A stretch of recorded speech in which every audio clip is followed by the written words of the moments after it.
Welcome to Playing on the Edge Radio, Radical Change with Ease, with Master Healer Megan Edge and Dr. Pat.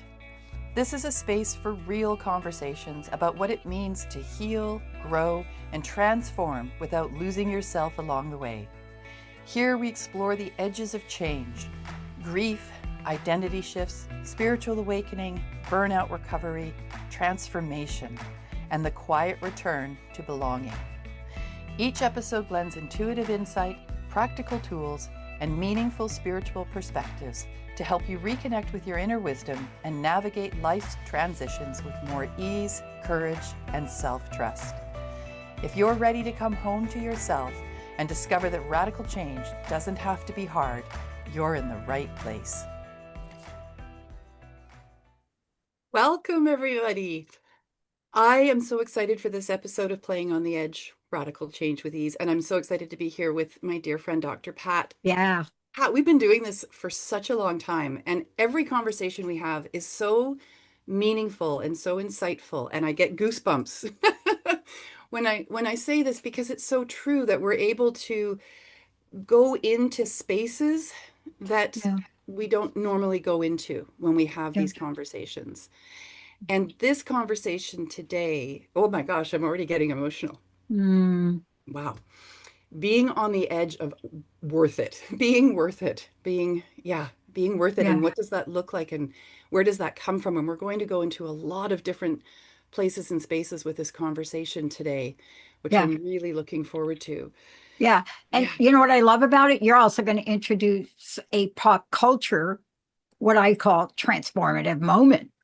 Right now, absolutely. When you do that, I think people should know that that moment you're introducing is still appropriate today. But what it did for women, it's hard to put to words. It really is, I think. It was a game changer.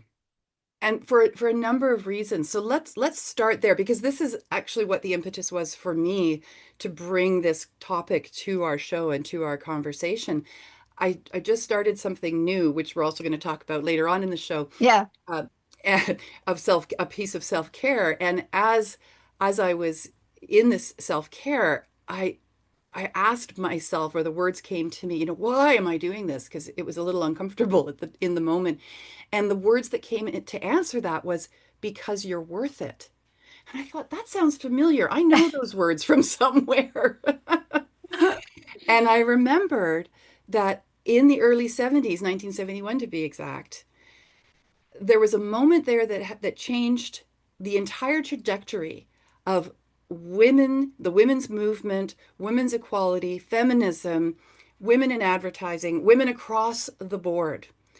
And the story is this. There was a wonderful young woman. Her name was Ilon Speck, and she was an advertising agent in a time where most of the advertising agents were men.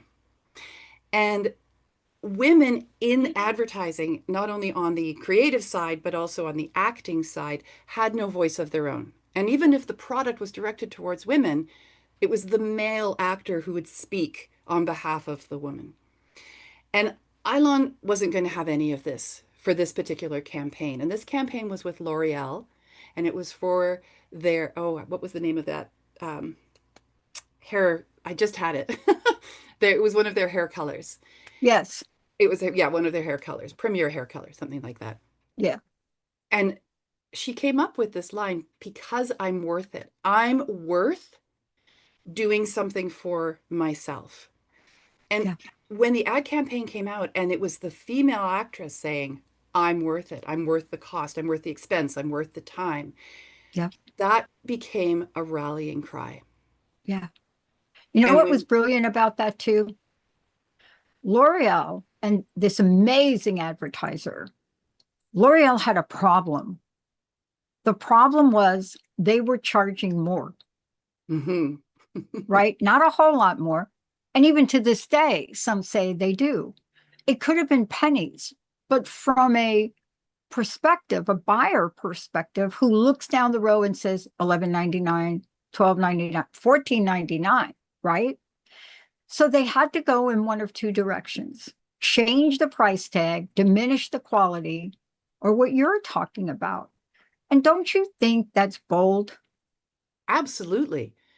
it on so many levels. And well, the thinking might be, but it's just hair color. Like, how Oh, is that relevant? We're talking about changing our appearance to fit into some kind of ideal of being a woman. And yes, you could look at it from that perspective, but I think what's more important and what's deeper than that is the empowerment of taking charge of ourselves, how we feel about ourselves, what we do to help ourselves feel empowered and strong and impactful and beautiful. And there's nothing wrong with that. In fact, that's a really important piece of any way in which we show up in the world, right? yeah. And more deeply, that I'm worth it. And then because you're worth it, it triggers something in us. At least it triggers something in me, which is that question of, oh, well, if I'm worth it, what am I willing to do about it? Yeah. Right? How am I going to step into my sense of worth? And when it came to the early feminist movement of the 1970s, this is what women were fighting for, right? And still are today. The recognition and the acknowledgement that we are of equal value in the way that we show up in the Hmm. world. And that shouldn't be diminished or invalidated by the different ways in which we get treated. And that's why we're still fighting. That's why we're Yeah. still feminists, right? But you know what I loved about that advertising and what she did with that is, to this day, I still use L'Oreal. I don't even look at another option. I don't, because that's stuck. But here's Mhm. what happened. It went beyond just the hair color, and it went into the entire campaign of makeup and let's just say products for women. Mhm. The whole brand was impacted by because I'm worth it. Yes, absolutely. Genius. Such genius because we're still talking about it, you know, all these years later. And there's a wonderful documentary. It's a TED Talk documentary that was created on Ilon's, basically her deathbed, Mm, talking about what that was like for her, what was happening in her life, what was happening in the life of her stepdaughter, the impact of those words, and how it spurred a generation of women and the men who love them to step forward and say, enough is enough already. There's no reason to undervalue half of the population. Why are we doing this? And that then speaks to us as women and our sense of self-esteem and our sense of self-worth, and where are we in the world at large, and then also in our own worlds, and what are we allowing in our lives and in our experiences to undervalue ourselves or devalue ourselves. There's a wonderful line, which is that you treat people how to treat you, right? You allow the treatment of yourself by other people based on how you choose to show up in the world. So if I show up and I say, I'm a badass feminist and don't you dare think about trying to bring me back down, you know, then I will be treated in a different way than if I say, I'm sorry, I'm a woman, and is there anything I can do to help you? yeah, Right. And that's what this whole slogan was about. It's that I'm worth it. And then that brings us into what we're going to be talking about today is, what does that look like? How do we address, heal, transform these limiting self-beliefs that our whole culture still embraces, and that on very unconscious levels and very real levels we take on and embrace. And so the hard question that I have for the audience today is, how are you allowing yourself to be treated? Where are those limiting beliefs about what it is to be a woman and what the expectation is of that and how you're showing up in the world? And is yeah, there anywhere in that that could do some healing? yeah. I have a friend of mine who's a master calligrapher. Actually, she was responsible for some of the fonts that we use every day, Excellent. right? Yeah. That was her thing. She designed fonts before, I guess, AI got involved, but they were perfectly unique and beautiful. And she gave me a book by Walt Whitman called Leaves of Grass. Now, I was learning how to read because I didn't learn how to read, but I was learning how to read as I got older in life. And I came across one part of it, which was, I'm trying to think if it was the beginning, but it became a defining point for my life thereafter. And it also reflected my life up to that point. And this is what we're talking about. This is the quote. It says, "This is what you shall do: love the earth, the sun, and the animals. Re-examine all you have been told at school or church or in any book, and dismiss whatever insults your own soul. And your very flesh shall be a great poem." And it goes on. It's just beautiful verse. Now, why am I bringing that up? Because it represents radical authenticity. It represents critical thinking. And all of what was done with L'Oreal is all of that. You know, what he is saying is, please, I invite you, right? Mm-hmm. He doesn't say you must, but I invite you to filter out the dogmas, the societal expectations. That one phrase was a a bold statement at a time. And we're still feeling that vibration of that, We right? are, and it is still so relevant because the war on women is still active. Of all the wars in the world, this is the one that is a world war, in my opinion. This is only my opinion, Mm-hmm. but this is what I feel to be very true. And that no civilization is going to reach its zenith until it embraces Mm-hmm. everyone in the population. And if Yeah. half the population is getting paid less or not allowed to work at all, or isn't allowed to have thoughts of their own, or any, and you know, there are degrees of this war, and in some cultures it's very, very evident. Other cultures you might look and say, well, no, it's not us, we're okay, everything's equal here. But is it? It's not yet. But if we want to evolve as a civilization, we need to embrace everybody, both sexes and everything in between, right? And if we look back historically, that's what we see when cultures hit their high point. If there is a renaissance, it includes everybody. Yeah. You know, I'm writing an article. It's actually turning out to be more of a book, but I'm struck by a couple of things to your point. And I want to bring this up because you brought up the women's movement. And when you and I, or when I was going through it, the greatest disappointments I had in my own personal journey were from other women. Mm-hmm. And, you know, a lot has been written, a lot of conjecture, but, you know, it does take a village, as Hillary Clinton said. But the other part of that is watching her go through an election where she didn't get the support that many people thought she would get. And it's raising its ugly head in the journey of Caitlin Clark right now. Mm-hmm. And so you and I could go out there and post like trash and we could do that, but we're not. We're taking everything we've learned, everything we've studied, everything you do to heal upside down, and you're going to share this self-esteem exercise because right now, my concern, especially for somebody who basically single-handedly changed a sport, and yet what we're watching about it is shocking to me, but not shocking. I think because, you know, let me just say this to you. I thought we were beyond the pettiness, the jealousy, right? I thought we had left that into the hands of watching a Carly Fiorina who worked for HP create more products in the time she was there, but then it get a kid. You know, I thought we had gotten beyond that, but we're not. And here in the United States, what we're watching isn't the 250th celebration coming up. Every headline, every newsreel, everything is Caitlin Clark. So, what are we called to do about this? You're going to walk us through this because her self esteem is at risk. And it's not at risk because men are holding her thumb down. I've watched men stand up for her, but the leadership, I call this the leadership ultimatum, the Caitlin Clark effect, what greatness requires from leadership, and what the example you gave is greatness.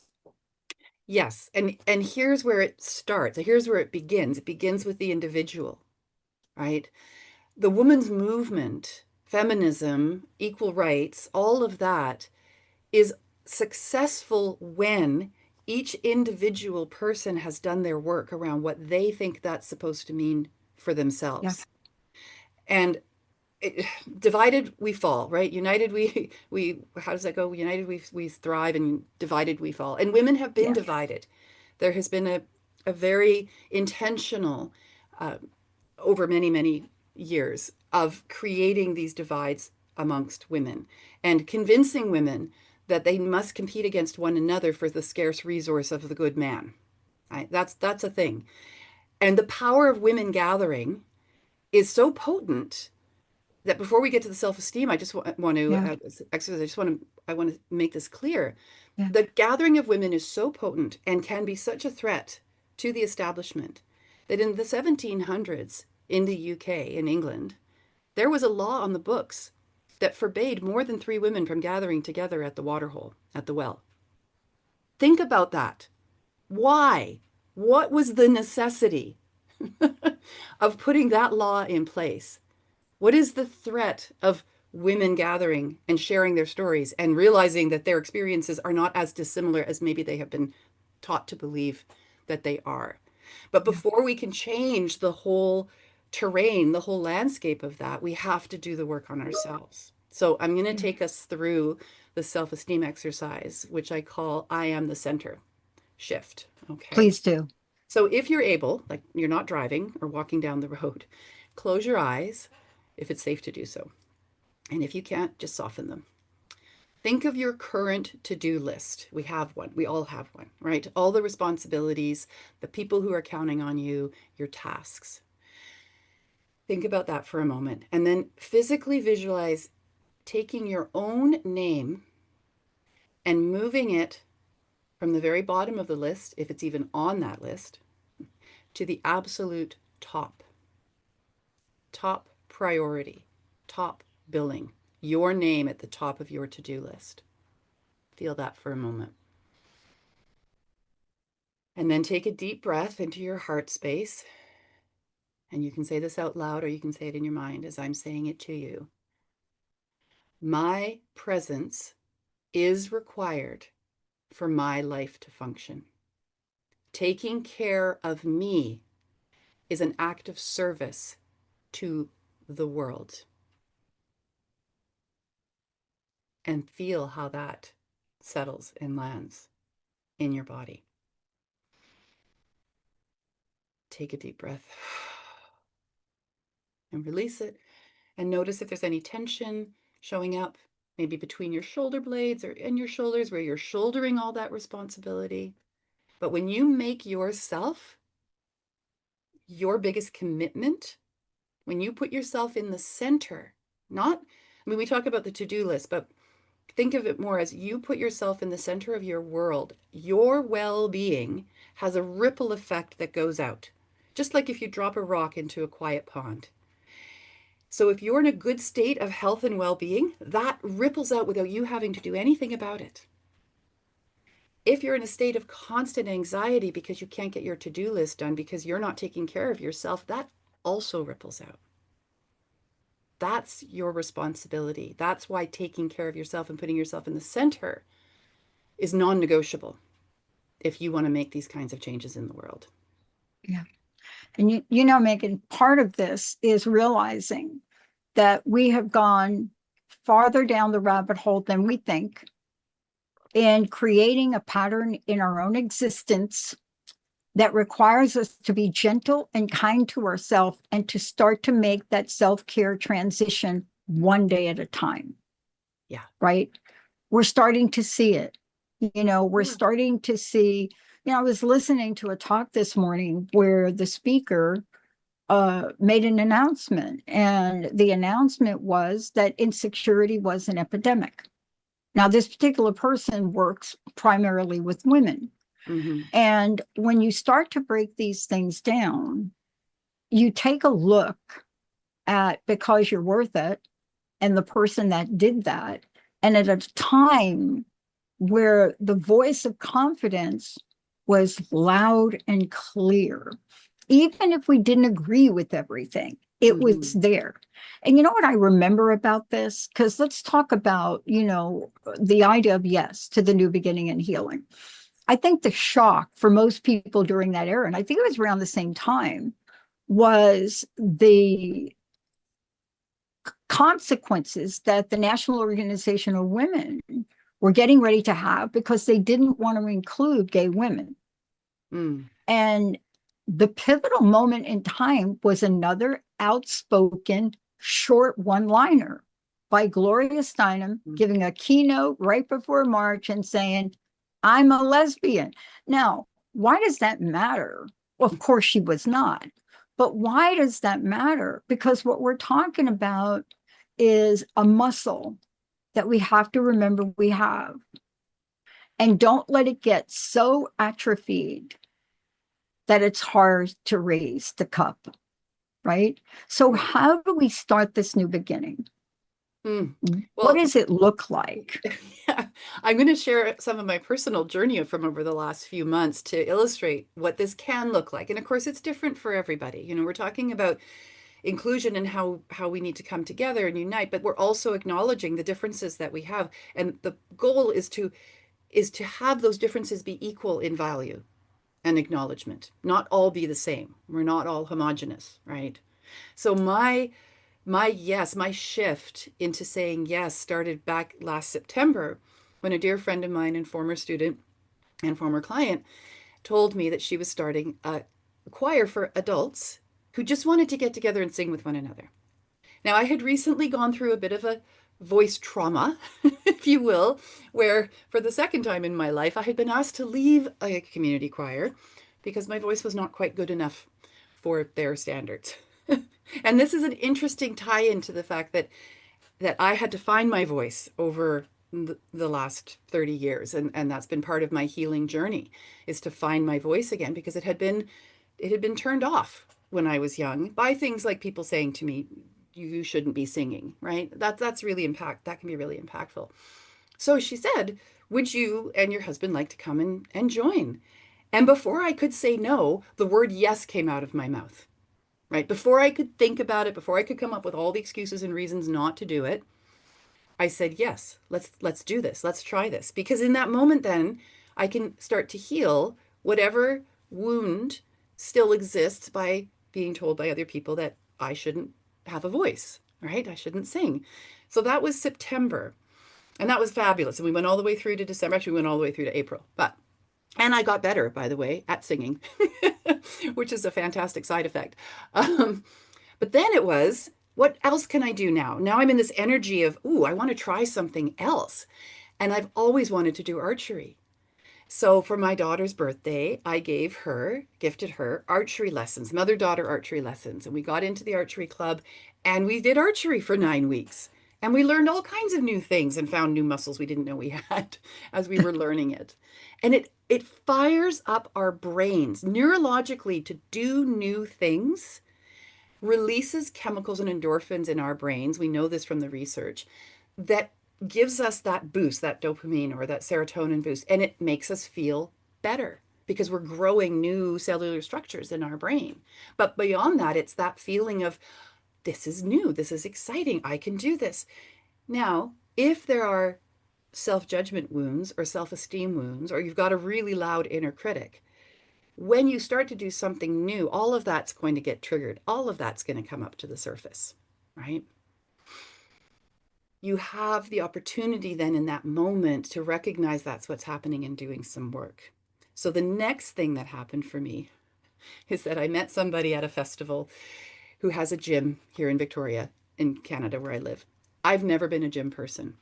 I don't like being on the floor. People think I should be a yoga person because I'm a healer. I'm not a yoga person. And I thought that my level of self care was fairly high already. I put good food into my body. I make sure that I get out in the garden. I connect with people.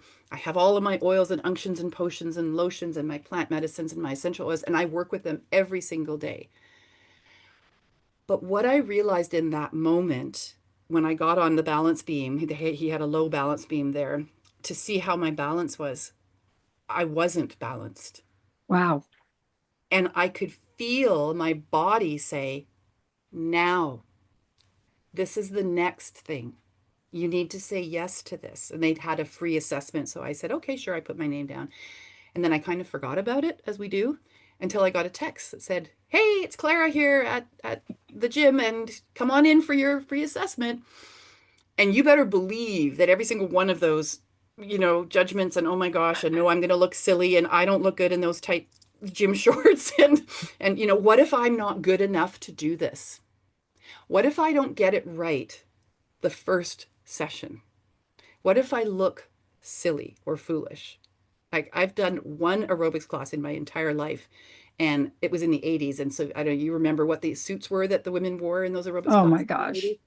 Yeah, I didn't wear one of those, and I couldn't follow, and I stayed in the back, and I just giggled the whole time, and they asked me not to come back. Yeah. No, nobody could do that but Olivia Newton-John. Yeah. Hello. Right? And Okay. the That's 20-minute Olivia workout Newton-John. girls. Yeah, that's her. Yeah. Yeah. Yeah. But here's the thing. I had already set in motion these shifts, these opportunities to have new experiences, to connect with new people, to put myself out there, even if it was awkward, even if I didn't get it right the first time. I do have a perfectionist streak, just for me. I don't have a perfectionist streak for anybody else, just for myself. So, anyways, I went and I had the assessment. And oh my gosh, there were parts and places in my body that hurt that I knew were painful, but I didn't know how painful, because I had become so used to how my body Yeah. is that I no longer was aware. And I also knew, and this is really important when you start to make these kinds of shifts, that my saying yes to working with somebody one on one to help me move through the way in which my body has held on to its traumas over my lifetime was going to be hard work. And I don't use the word hard very often, but it is hard work, because as we work with our bodies and we start releasing where that cellular memory is being held of that trauma, the trauma surfaces. And Yeah. the first time I was with her after the assessment, the next time I went in, we were releasing fascia, which, if you're not familiar with that, it's a lining between the skin and the muscle. And fascia is where trauma gets held. We were releasing fascia through pressure points, and the pain was so intense. It was worse than giving birth, because I didn't have the natural, build up to it. It was just a sudden sharp pain as my muscles released.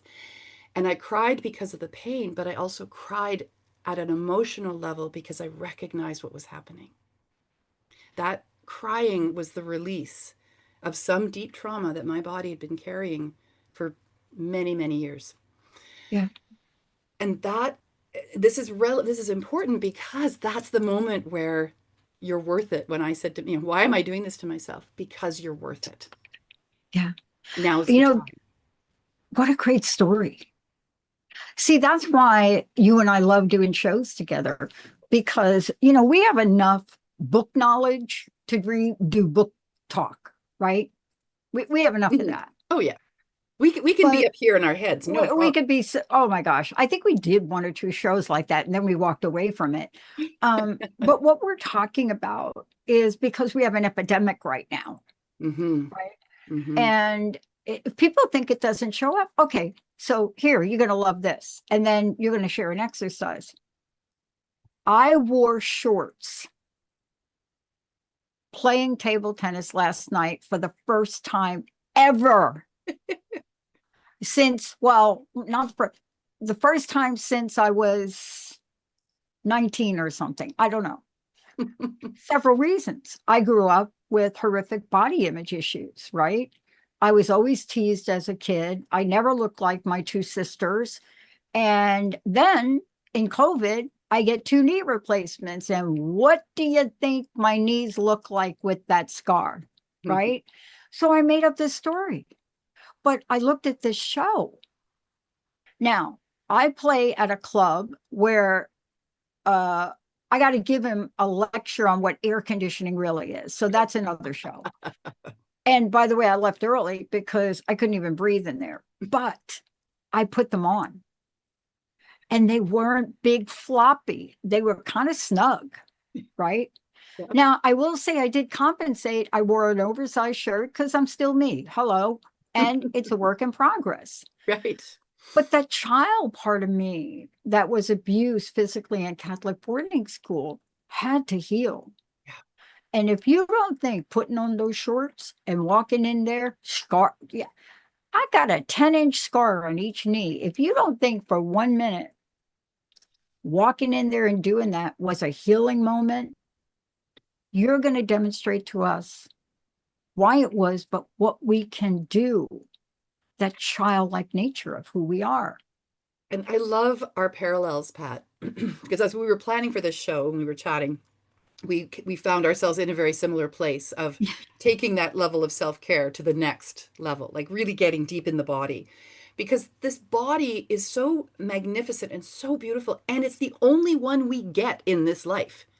So take care of it, for goodness sakes. You don't have to inevitably become decrepit as you age. I sure as hell, so, pardon me, heck, I'm not going to do that. So I'm taking it to the next level. But your story about your shorts is so perfect.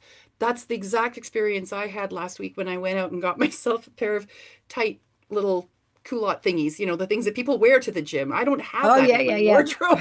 yeah. But I got a Oh. black pair. They're super tight, show off my booty, which is, it's a good size. And then when I walked down the street, I know that nobody's looking at me. I know no one cares what I'm wearing. That's the 90-10 rule that I have. 90% of the time, no one actually cares what you're doing, what you're thinking. That's a whole you thing. We did a whole show on that, the one on Yeah. judgment, right? Um, but what I noticed is that I actually felt good. I found myself walking taller. Like, hey, I got these tight little things on and I'm okay. This is all right. I'm not feeling too self-conscious. so, so there we are having this a similar parallel experience. But yes, it does come back to those early childhood messagings that we received that we carry with us unconsciously until we become conscious of them. And to your point of it was this one thing. I just put on a pair of shorts. There's that ripple effect.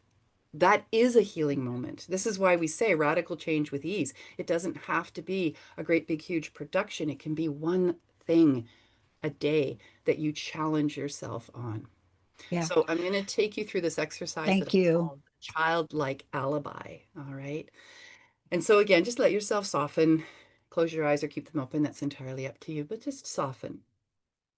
I want you to think of one thing you loved doing when you were 10 years old.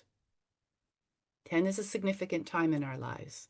That's why we choose that number. So, inviting you to think of one thing that you loved to do when you were 10 years old. Were you climbing trees or drawing, dancing in the living room with no worries, singing loudly? Your inner child is waiting for you to bring that energy back to your adult self. Right now, give yourself an unconditional joy alibi. I invite you to commit to doing one small thing this week, completely badly, entirely off key, or totally imperfectly, simply because it will make your soul smile. All right. Your Yeah. worth, this is the messaging of this exercise. Your worth is not tied to your performance. Notice where in your body that awareness lands. For me, I feel it right here. I feel it right in the center of my chest. It's like, whoa, wait a minute. That means I don't have to be perfect. I got it in my back. Yeah, that's another great place. That's often where it ends up. Yeah. Yeah. Look, you know how important this is? And I want to talk to every one of you listening, women and men. But here's what I want to say. Megan couldn't be clearer that this is progress and not perfection. Why am I saying that? Okay, true confessions. It shows up. Now, I did I did show up in the shorts, my Costco shorts. I did show up and I played. And I played a guy that I have played. We have a running joke of the day I beat him. And we played, and I beat him the first two games. But then he got annoyed. that I was I was taking too much time and resting. Mhm. I was resting. Now, Linda says I should have just said to him, dude, do you know how old I am? But then I said to her, yeah, I should have told him I was blah, blah, blah. And she says, you're not that age. Where the hell did you get that age from? I said, well, how old am I? I'm telling you, it's not in my brain. But you know what I didn't do? This is why I want to say progress, Megan, just like with you. And I think what you referred to is you bought a skirt. Aren't they called skirt, those little dress things, something Oh, like that? no, no, not a skirt. No, these are why I don't know why I have a blockage because I guess I haven't worn them. They're like They're, leggings. They're leggings. That's the oh, word. they're leggings. Oh yeah. No, Leggings. I can't do the Yeah, leggings yet. the Okay, the tight the shorts are tight short. Yeah, leggings. yeah, yeah. Yeah. Linda's the legging chick. Linda's got great legs, so she can do leggings. But here's what happened to me. I stopped him and I went and got drink. It was 90 in there. But then he kept pressuring me. He kept starting without waiting for me. Hmm. And so here's the insecurity that I want people to be aware of and how to find the courage to say, because I'm worth it to everything. What I didn't do is stopped him. I had beat him 2 games and I was getting ready to win the match until he got so angry at me for rushing. He said, what are you trying to do? And I took the bait. Hmm. Why? Because we take the bait. We haven't learned. Yes, me. Hello, people, including me. I'm a work in progress. Because when people that we think are in authority or better than us do something like that, whether it's Stephanie White deciding to jerk Caitlin Clark's chain around, whether it's other people, lack of support for her, whether or not she has the courage to walk off like she did, whether it's her being on the ground on a court, being surrounded by 3 players, one with a fist in her neck and the other one. The best part of that Caitlin Clark thing is when she tried to get up and kicked somebody out of the way. Why? Because sometimes, Megan, we have to do that. And I don't mean physically harm somebody, but we have to take a stand and go to the next level. So, what did we learn? Today, we learned about self esteem from you. We're going to take a short break. When we come back, we're going to talk about why what I just explained, why what you just explained. We had to crack open cells in our body to heal them. You get it? We literally did. Now, I couldn't do it in the moment. I just didn't have the tools. I didn't have you with me because, honey, look, if you'd have been there with me, you'd have called me over, you'd have called a timeout and said, what the are you doing? Right? I But I, may have. I may have. but I was ready for this show today. Hmm. So when we come back, we're going to talk about what the cells' jobs are in our body. What do they remember? Are they for us or are they against us? But before we go to break, how do people work with you? How do they find out, you know, how to reach you? What's the best way for them to do that? Well, a great place to start would be at my website, which is meganedge.ca. There's all kinds of resources on there. My blog is on there. Our radio show is on there. There's also links then to my YouTube channel where there's lots of great resources and ways that you can learn about the way that I do my work. And then if it feels like a yes, this is the woman who I want to work with, then you can send me an email. You can book through the website. You can also find me on, let's see, where am I? I'm on LinkedIn. I'm on Substack now. You can find me on Facebook, Instagram, pretty much too many places. And we Everywhere, can do Megan. this, we can do this work in person if you happen to be in my beautiful part of the world, or we Yeah. can do it from anywhere in the world. And thank you to Zoom and COVID for really allowing us to do that. Let's take a 30-second break. That's it. When we come back, the haunting and the daunting cellular memory, why Megan Edge is the one to help you reprogram them. We'll be right back. Hello, beautiful. In a world that can sometimes feel so disconnected, coming home to your heart is the most profound journey. Whether you're navigating loss, grief, transition, or simply seeking clarity, you don't have to do it alone. This is why I created the Heart's Journey Healing Hearts Oracle Cards and Guidebook boxed set. It's more than just a box of oracle cards. It's a complete toolkit that helps you connect to your heart's wisdom through the shared experiences of heart transformation. For the month of June, I'm gifting you a complimentary copy of the Heart's Journey box set when you book in with me for a 60 or 90-minute healing session, whether online or in person. Let's step into your healing together. Reach out to me at meganedge.ca or email me at megan@meganedge.ca, and let's book your session, work together towards your healing, and gift you the Heart's Journey Healing Hearts Oracle Cards and Guidebook. Are you ready to listen to your soul? Discover the power of pausing and turning in on Our Soul Whisper with Kathy Belmont and Dr. Pat. This sacred show offers a safe space. Wonderful, and welcome back, everybody. So just before the break, Pat was sharing with you that we were going to talk a little bit more about our cells, which might seem like an odd topic when we're looking at trauma and healing, unless you understand the way in which trauma impacts us in our bodies. And this is part of our conversation about being worth it, right? Understanding and recognizing the relationship that you have with this magnificent body that carries you through your life. Trauma, if not released on or near the moment of its happening, stays with us.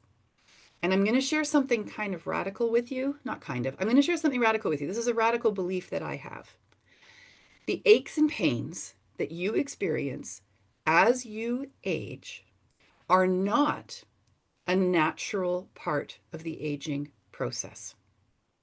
They are an accumulation of traumatic events, both emotional and physical and spiritual, that you have experienced in your body that are currently unresolved, unhealed, and your beautiful, precious body is holding them for you until you are ready, willing, and able to do the work. That's a bold statement because everything in our world, in our culture, tells us that it's just age. You're just getting old, honey. That's what it is. Happens to everyone, but it doesn't happen to everyone. Jack Rabbit Johansson is a man who was a mentor of mine when I was a young girl. Not that I ever met him. He was much older than I was, and he didn't live anywhere near me, but he was pivotal for me because at 104 or 103 or however old it was, he was still cross-country skiing every day of the winter. Every day. There are so many examples of people who defy what we consider to be that natural aging process. And we understand this. There's lots of research being done about this, the blue zones and all of that. It's not rocket science to figure out how to do it, right? But if you've lived your whole life with a certain set of beliefs, not only about what it means to age as a woman or as a man, but beliefs about yourself and what your worth is, and whether or not you can actually make time in your day to do something to take care of yourself. If you've got limiting self-beliefs around that and your body's holding on to that trauma, it's going to show up. It basically what's happening is the pain that you're feeling, the discomfort is your body trying to communicate with you that, hey, there's something over here. You know, this chronic frozen shoulder we've had for 12 years, something is here that needs a different kind of approach than putting Voltaren on it or taking opioids to manage the pain. The pain is a signal. Those signals are in your cells. What happens when you release that is that your body softens. And what it does is it softens into its strength, right? You could be the strongest person on the planet, but if you are not softening into your strength, that strength can only carry you so far. Yeah. You know, sidebar, Serena Williams played at Wimbledon. She lost. And I have a theory about why she lost. It may not be true. But here she was, excited to play. And from the minute that they allowed her to play on an exemption card, she got beaten down by pretty much every press docket player everything from her taking GLP-1, and she played and she lost and she injured herself. Now, I'm not working with her. I don't know for sure, but I've been her. Mm-hmm. And I know that I was going to say something, the mental angst that one goes through when you're in the spotlight, Yeah. and you look around and you think, wow, I wonder, why aren't people supporting me? She Mm-hmm. doesn't have her dad. Why aren't we being supported? And the agony on her face that I saw wasn't from losing a game. It was from losing a fight that she had never lost in her life. Yeah. And that's the public. And, to your point, that's a cellular hurt issue. That's a hurting that goes on with you. So, what do we do about that? What do we do about that backlash when we choose ourselves? Because guess what? She did that. And Mm-hmm. I am waiting for Caitlin Clark to choose herself. I'm waiting for her to do it. We have seen so many people not do it, Yeah. and so many people that have, but we just don't know the difference, do we? Yes. And this is where it becomes, it's not just about you, right? When you say yes to yourself and you choose actions that support a different kind of relationship that you have with yourself, positive changes, you do become a new kind of a person. And this is something that's really important to talk about as we look at, okay, so good. I've said yes, and I'm doing all these really cool things, and I'm looking after my body in different ways that I've never done before, and I'm feeling really good about these changes. That ripple effect I talked about earlier, that goes out to the people around you. And wouldn't it be fantastic, like you're saying, Pat, if everybody could be supportive, say this is great. I love what you're doing. Or if you're having an off moment, or you've got that trauma at that cellular level of the betrayal or whatever it is, that in that moment there's somebody there to pick you up and say, it's okay, I've got you, right? What can happen is that some of the people around you don't like these changes in you. Nope. They don't like that you're becoming somebody they don't recognize. It makes them feel uncomfortable. Now, let's be clear, that discomfort is theirs because your well being, you're saying yes to your well being, you're saying, yes, I'm worth it, and I'm going to make these changes and these commitments to myself that are non negotiable, triggers something in them. Sorry about that. Um, but that was my alarm going off because I got triggered by what you just said. Okay. The bottom line is each and every one of us has a spot that requires healing. Today, we're taking one topic. Mm-hmm. One. We're Mm-hmm. not taking, look, I got a pizza in front of me. I'm only having 2 slices today, right? But these are pivotal. Yeah.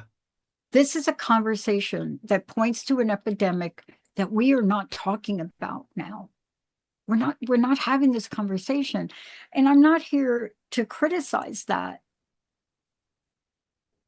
I'm Annie Lennox in her song Why. See, Megan, you and I are asking ourselves why? Why are we like this? Why are you? And what can you do? That's what you shared today.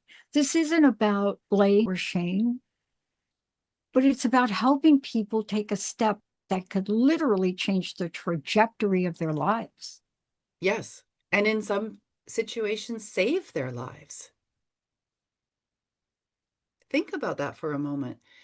Saying yes to yourself and then doing a thing that reflects that yes to yourself changes the chemistry in your body. Literally, it changes the chemistry in your body. But when we don't have the support of the people around us, when we make these changes, and I'm sure that many of the listeners have gone through this, especially if let's talk about addiction just for a quick second. once you leave that addiction behind, whether it's alcohol or drugs, you're also leaving behind an entire culture and a community of people who shared that experience with you. And when you say no to that and you come into your own strength around that, you lose people. You lose people. My former husband, as we were trying to figure out our marriage and our relationship, at one point he said to me, "You're not the woman I married." This was 20 years later. I said, "Yeah, thank goodness I'm not the woman you married." I mean, she was a great woman. I loved her. She was fantastic, but evolution is part of the program here. Evolution is part of the program. We come here to evolve. I'm not the same woman I was at 27. At 57, I'm a very different person. There's lots of things that are similar and the same, but I've done a lot of work and I've done a lot of growth and a lot of changing over the years. And I'm not that 27-year-old woman who got married to him. I'm not the 33-year-old who had her first daughter, or the 36-year-old who had her second daughter, or the 35-year-old who had a miscarriage and nearly died. I'm not that same woman anymore because I'm saying, yes, this change can happen. But what, or that is not, it can happen, this change is required for evolution. And in my experience, each time I have taken that evolutionary step to say something different or to do something new, I've lost people. And Oh, that's yeah. painful. There's pain in that. There's grief in that. And so when you step forward and say, yes, I'm worth it and I'm going to do these things and I'm going to make these changes, be prepared that some people are not going to love that. Yeah. Some people will leave your life because of it. And Megan, it's a hero's journey. yeah, I really need to say this. It's a yes, hero's journey, and I'll yes. tell you why. I'm always amazed that I was able to take the recovery journey I did. You want to know why? What's wrong with you? Why aren't you going to have a drink? I mean, Mhm. you just have one. And then friends that look and you say, "Oh, you're not our friend anymore." Why? Because I'm not dropped down dead in the street drunk. We're not friends anymore. Well, of course we're not, because I don't want to be that person. But we do change. But I really need to point out, I didn't do it alone. And Mhm. what you're offering people is a handout to get a lift up. Mhm. Sometimes you need a lift up. You may be hit, fell down on your bum, not quite sure why you can't get up, but you need a hand up to get up.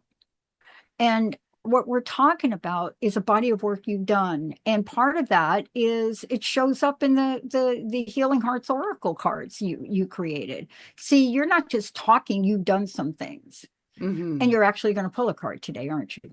I am going to pull a card today. Yes, yes, I am. Um, well, should we move into that before we do the boundary anchor? What do you think? I think you should do the boundary I think so anchor, too. and then we just bring it home with the mystery card. Not one that we looked at beforehand. Yes, that's what we mean. Yeah. Yeah, like we didn't pull the card and do the whole show around the card. That's how powerful those cards are, however, but we'll I get to know that it. in a moment. I do want to share this exercise because it's key to this piece of the self-change, which is where other people are going to get their own triggering around their own self-worth and their own self-esteem and what they're willing to do to look after themselves. And they will try to bring you back to the person that they knew you as, because that's where they're comfortable. All right. So that's a boundary issue. So this is the boundary exercise. So what I would like to do is to invite you to think of somebody in your life who reacts with irritation, guilt, or passive aggression when you choose to say no or to put yourself first. Just let that person, or it could be more than one, just let them pop into your mind.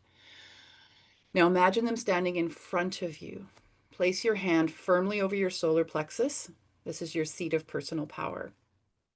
Breathe deeply and hold. And feel the strength building into your solar plexus.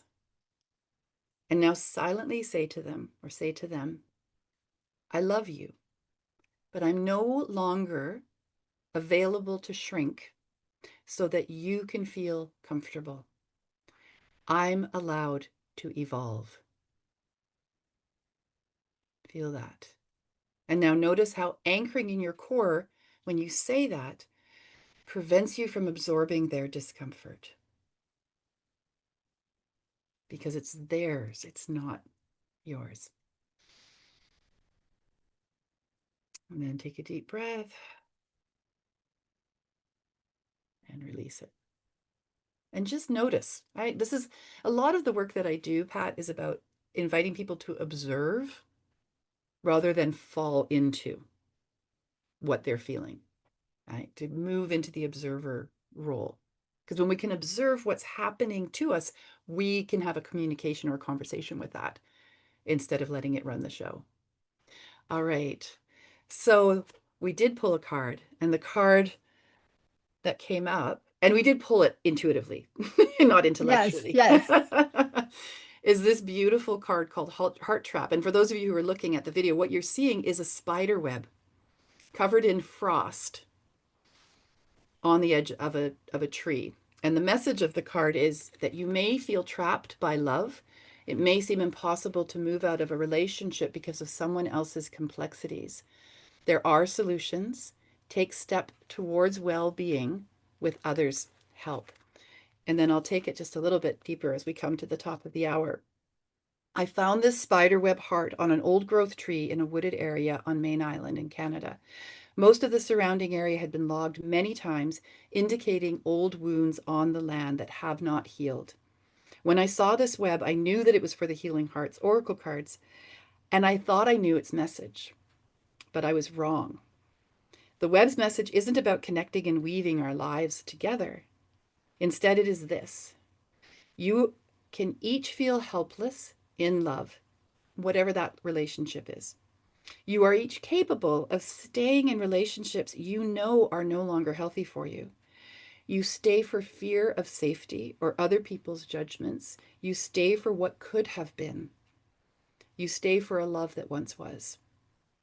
You stay because you're told you cannot leave. No one has the right to keep you where you no longer wish to be. Step out of entanglement and seek help. Help is critical in any time of transition.